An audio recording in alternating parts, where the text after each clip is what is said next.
Hey, Ben here with Studio on the Lake.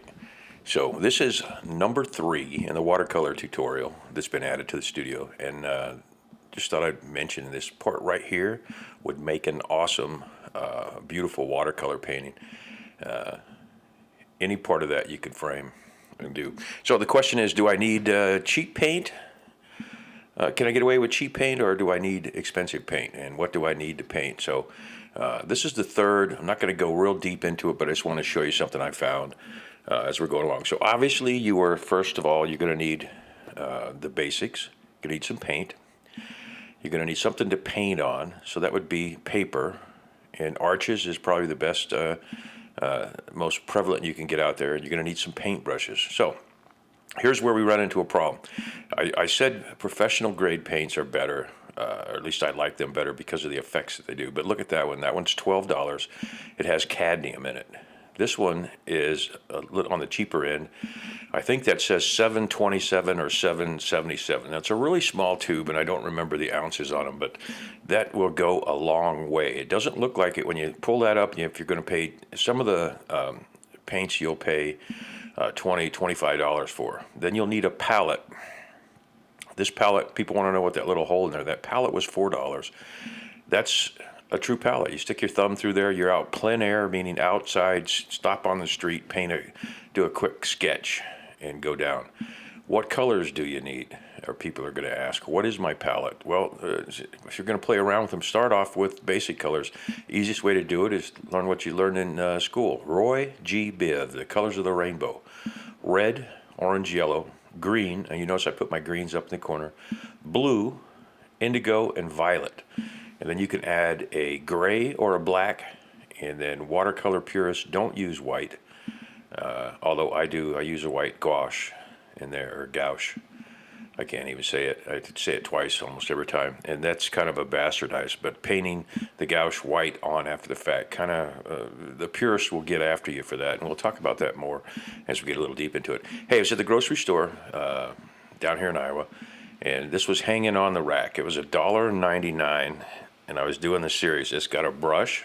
It's for kids, and as a kid, you probably had these. You made a hell of a mess. It says it's washable. And that's probably true, with exception maybe of the red in there. Watercolors in themselves are typically washable, with the exception of the red sometime and a couple of other pigments. In other words, if you wash them enough, they'll come out. They're soluble in water. Even after you're done painting with it, you can lift a color off of the cotton paper with a small amount of staining. So I wet them with a squirt bottle. This is not necessarily a good one. It's just one I had down here that was empty. It was a Windex bottle, so that was free. So you need paints, paper, and brushes. And you notice I'm using paper towels in the background there. And I've got a pencil. You can paint over watercolor pencil, or you can paint over a pencil drawing, and a lot of times the lead will wash out. So that's just a cheap $2 brush. I use it as a mop. These are a set that was probably parts of a set that said watercolor or acrylic. I stayed away from the oil. Oil tends to be bigger. There's that cheap brush that came with a $1.99 set. There's my favorite little liner brush, they call that. So get yourself probably $10, $12, $15. You can pick up a set that says watercolor. Arches paper is the best. We won't go into that this time, but I'll do a whole series on paper. But I tend to use 140-pound arches, and I forget what these cost. This pad's probably $30, $20 or $30, and it'll have I forget 20 sheets, maybe 12 sheets. But you'll notice this one's too big. It's what I brought down, and you see that's even a bigger one. So that's one I've started a while back. It's a landscape. And it is done with the professional paints. It's done with a little bit of masking, which will go in there. And it's not finished. I've done the northern portion. And this happened to be on the back. I used both sides of a mat board to put my paper down. And that was a cat that I'm working on, or started working on and gave up. So I use a piece of cardboard or foam board. You see this paper is really big. You need to tape it down, and we can later on go into watercolor paper prep. People and purists get into it crazy. This was too big, So I always have an X-Acto knife in my kit there, and I cut this down to the size that I want it, because a lot of times I don't want to paint a huge painting. I just want to do a small painting. If you were going to do watercolor cards, you'd make a card size 5x7, whatever the heck it is, ×2 wide. Tape off half of it, fold it in half when you're done. And as you saw in one of the other ones, I went ahead and bought paper. But you need to tape it down, because the water has a tendency to soak into the cotton paper and it starts to bow and do magical things. So I'm going to paint with this cheap set, and it was kind of fun.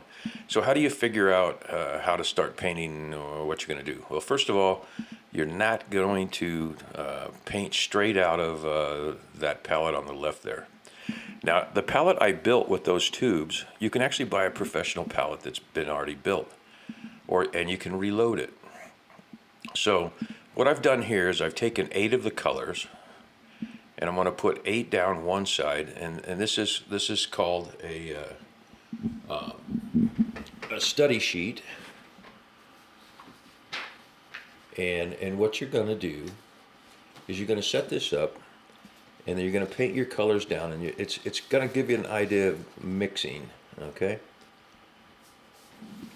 So it's a color chart, and on the left side of this going down, and then on the top side the same colors will go across, and then I'll paint each of them as it makes sense as we go down. So I'm using kind of a medium mixture. With watercolor you can go heavy pigment, meaning less water, and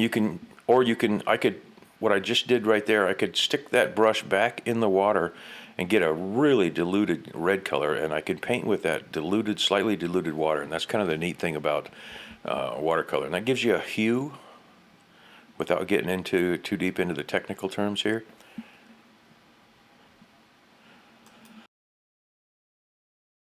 The way that I set that up across there, and I should have actually went up one because I missed the first color there. We didn't get that orange or whatever the heck that is up in the top there, except in the end there.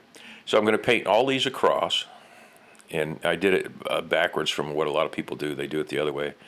And then I'm going to come back, and I'm painting all this at 2 or 3 times the speed, because you don't need to see me paint these. But I'm going to use the same color across, left to right, and then I'm going to do the only pure ones are on the left-hand side and the upper right-hand side. As you go in, I've taken the top one, added it to the one below it. So, and here's an example of that. So I'm painting red down, that second color red on the top line, over the blue. That would tell me what that mix looks like. I'm painting it over the green, and as you could imagine in the color wheel, it's going to give me a brown. Now this next one, I'm betting it's going to give me a muddy, kind of an orange. So this is color theory in practice, sort of. You don't need to know about color theory to make this work. You can look at one of these swatches and decide if you want to use this. When I'm painting a big, something that I'm really intent on painting and not screwing around, I'll have a piece of blank or scrap paper off on the right side, this watercolor paper, and I will do my mixes, and then I will test it out on the paper before I put it on the painting. Keep in mind, watercolor dries lighter than it goes on. So it'll go on and look fairly dark, and it will dry substantially lighter. And by muddy, when you're messing around with the color wheel, you've got your primary colors, your 3, and then you've got your secondary colors, and we won't go into that are made by mixing the 3 primary colors. And then you've got a group of 6 or 9, depending on who you listen to in the middle, where you get even worse and bastardize the rest of it. So I built that chart. I could reference that chart to see how I want to mix. Now I'm not going to mix in the actual paint tray, but see the left-hand side of that tray's got an open lid. I would mix those in there, or I'd mix them on a saucer, and I'd wash my brush carefully between so I don't pollute the colors. But this was a $1.99 set, which is amazing considering Tubes of paint are between $7 and $20. And if you got 8 of them, you can see where you can get into $100, $200 for paint easily. Oftentimes when I go to the paint store, if I'm buying watercolor specific, it's really hard pressed to walk away with less than $100. When I reorder my oil paints, which don't go nearly as far as the watercolor, and they're in huge tubes, it's not unreasonable for me to get into $200 or $300 worth of paint. So this is not cheap, but the question here was, can I get away with this cheap set? And we're going to answer that towards the end. As soon as I'm done with this, I'm going to paint a crappy little landscape lake scene. And what's interesting is these stuff I did on the right were the two colors that I didn't put the grays in there, and I didn't put the browns that were on the ends there. And ironically enough, when I did the wash over these are about the only colors, plus a few in the middle, and I'll show you that at the end, that I would actually use to paint with. And the reason for that is that that's a kid set, obviously designed as a kid set. And it turned out to be almost neon, and you'll see that in this painting. So I've taped down the other half of the paper. I went on a 1/3 rule. So if you're going up the paper, you want to center your subject area, and then your horizon line typically is on the 1/3 if you're highlighting the on the bottom 1/3 if you're highlighting the upper portion of it, the painting, and on the upper 1/3 if you're doing a landscape. And this is not a hard, fast rule, but you saw I did a little bit of a water wash, and I'm just kind of scribbling in this blue. And you can see it's kind of neon. I have set it up sort of so the paint's on the left, that's paint, and then upper right is a water glass or bottle. And you can get some fancy water bottles. You can drive yourself insane trying to figure out this. So now I took a little bit of indigo, and I'm letting it bleed in. I still got water, it's wet. I am working flat. Typically when I'm at home, the drafting board that I paint on has a 20 or 30 degree tilt to it. And a lot of watercolor techniques. You see the upper left-hand corner, how that's bleeding down? Come on, focus. There we go. And I even held that up to get it to start to run down a little bit. See how it's bleeding down and giving me kind of a cloud effect in there? And I left some white in there. Now, this is not going to be a very good lesson on painting a watercolor scene. But keep in mind, these are $1.99 paints. I'm using brushes. So the next thing I want to put in is a little bit of land sticking out in the middle, as if this were a lake or a river. So I want to leave a spot in the middle. Now, one thing I forgot to do on this, and when I was planning it out, I thought later on that I wanted a sun in there. I should have put that in before I put the blue in, and we'll see why. So I used a couple different tints. I got some browns in there, and I'm working that wet. You can see the sky is kind of running down in, so I'm going to put in a background quick wash with some green. Notice how that's starting to mix and turn brown. Now I went to a blue over on this side, and you can see I put a little dash of blue in there. And later on, like I said, the sun's going to crack between those two outcroppings of land where the water goes away from the other side. So I'm running a line down here, and that's not wet down there, so it tends to hold on the bottom. And you notice what happened when I put that land in there. We'll sneak a few lessons in here. It pushed the sky back. Now that looks like it's further in the background, and as we move forward, I'll show you something to push those even further back. So far I was kind of liking this actually at this point. And it was only after I finished it that I realized how neon it was. So I'm getting ready to put in the water. I'm being careful. I'm doing a very light wash. I want this to be lighter than the sky.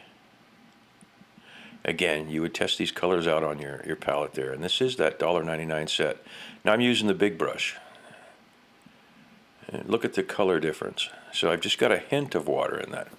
Now another thing that is not showing right now, but will show later on if you're doing a watercolor or a landscape, the items in the foreground have, in other words, closest to you, have more detail than the items in the background. As a result of that detail, they're clearer, and they're not as you see how I got a little bit darker? They're going to be darker and clearer. In other words, you would see more of a water effect in the front, whereas in the background, on the water in the lake, you'd just see a mist. The sky would have a mist, and those islands would just have, or those outcroppings would have not as much or clarity of detail. So you see this, a lot of people will do this, and those have dried a little bit too much. But if you think about it, the reflection is going to be off of that island down into the water, and it should be the mirror image. If you were to put you take it and flip that over upside down, it should be bleeding towards the direction of you in the water. You can kind of see that happening to some degree there. I'm going to go back and try to put some trees in here, and I didn't reload the brush.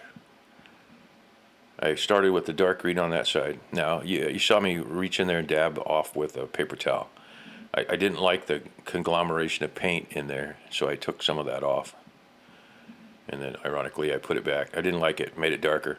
So now I'm putting in the dark values, which would, if you look at an island on the corner there, a lot of it's going to be in shadow under the trees, between the trees, and that sort of stuff, with smats of color. And this is the beauty of watercolor. This is kind of a fun painting. You could do this particular painting with a little bit of your style in it, and play with all the rules. They're in there. So I came back and I threw some trees in there, and this is a point where they're starting to look awful neon to me. You can do this same thing with basically 3 colors of browns and brown tones or sepia tones, and it looks pretty cool. A lot of artists only paint with a limited palette, 5 or 6 colors. I tend to add a few more in. So now I put some yellow on the brush, and I'm putting some yellow highlights in. You could put some brown highlights in. You could put in a couple of blues in there. Whatever trips your trigger. And this is the fun of playing around with it. You can start to see, if you got an imagination, that this is starting to look kind of like 2 islands in the background. Now, keep in mind, since I painted those on there, I need to have, to make it look realistic, I need to have the same colors in the water, and they should be light, like a reflection, and then they should waver back and forth, left and right. Does that make sense? Because the waves are going to be moving them. It's not going to be, if you go back and look at the intro, where I said this would be a great watercolor painting, you can see that the water moving back and forth is giving that a shimmer. So I put the green in the corner, I put a little brown in the middle. Now I got too much green, but you can see I've got there's the shadow of the trees in the lake, in theory. Now, I took the back of the brush, and this didn't work out with the pigment on this. It was a little bit tacky, and I overdid it.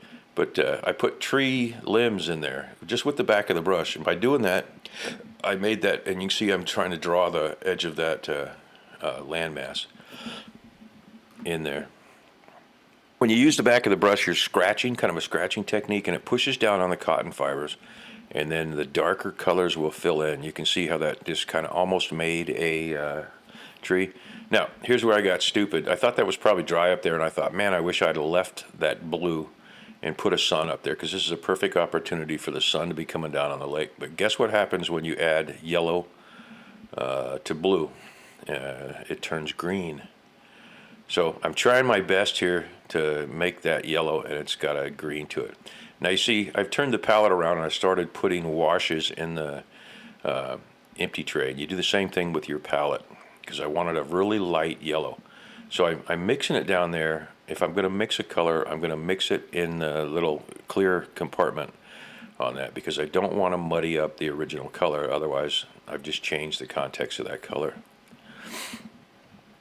So this is a little bright, and you saw me scratch through there to give it a left and a right. This is really tricky. If you're doing this part for real, you want the blues, and you want stuff to stick in front of that. So see how I'm kind of pushing that back a little bit with the island there? So everything you paint as it comes toward you is going to push the stuff in the upper part of the paint to the back. Now here's the tricky part, and I wouldn't recommend this. I would have left some portions of the yellow across the lake there, because when I put this blue against the yellow, and the yellow is still wet, it's going to turn green and ruin your effect. Now, remember what I said earlier about as it comes closer to you, you want to go darker. And I grabbed that cheap brush that came with the $1.90 thing. See those little black squirrels on the left-hand side? Those are the hairs of the brush falling out. And I'm using it as a wash brush because it's a big kind of a mop brush. And I'm not getting too crazy with the color. Now I've got my liner brush, and I'm going to put in some green, like cattails and reeds, and I'm doing it really quick because at this point I had noticed that the painting was really neon looking, and the intent of it was just to show you what we can get away with here. Now, had I used the professional paints and picked a palette that was a little bit tamer, I would have taken a little more time finishing the front of this up. But at this point, I can see there's no real value to this painting other than showing you what you can do. There's a mistake right there. There's another mistake right there, and that one's probably not. So notice I put 4 in there. A lot of times, odd divisions work better. So 4 of them seems to be too much. 2 of them is too little. 3 would be just right on those cattails. And I'm switching between yellows. And at that point there, I was putting some leaf-looking things in there. Look how fluorescent that thing looks. It's kind of amazing. This palette might be worth playing around with, but you're not going to get a professional color or watercolor. You're going to get kind of a neon-looking thing going on. And if you think about it, that $1.99 set was in the grocery store to entertain kids and let kids play around. And kids like bright, vibrant colors. I like bright, vibrant colors if I'm doing Christmas cards. If I'm doing landscapes or other paintings, with the exception of maybe some cats sometime, I tend to stick with more muted colors. But this whole exercise was to show you what you need. Now, the better the paint, the higher the quality of the paint, the happier you're going to be. You can start off with a student grade. It has less pigment. You can work with an artist grade, and you can work with a professional grade. I like to work with the professional grades because if I'm going to take the time and effort to build it, I want it to act better and have the right color. So the professional grades tend to have a better pigment, better color mixing. They're higher quality across the board, and they'll make up a little bit for technique. But if you have an impeccable technique and you paint with student grade, you can come up with some fantastic artwork. But wouldn't it be nicer if you had the real deal going? So here's the neon, and here's what I'm trying to show you now. Now that is pretty vibrant. The one that I'm doing on the right there has some pretty vibrant colors in it because that's what I was going for. But see the difference between the muted colors in the lower right, the greens, the oranges, and the whatnots, and then you got this bright neon thing. So verdict is in. I wouldn't paint with the $2 one. If I did, I would try to get one that had some more neutral colors. You need to build your own palette, and unfortunately, that's going to cost you some money. So, hey, thanks a lot. This is end of lesson 3. This has been Ben with Student on the Lake.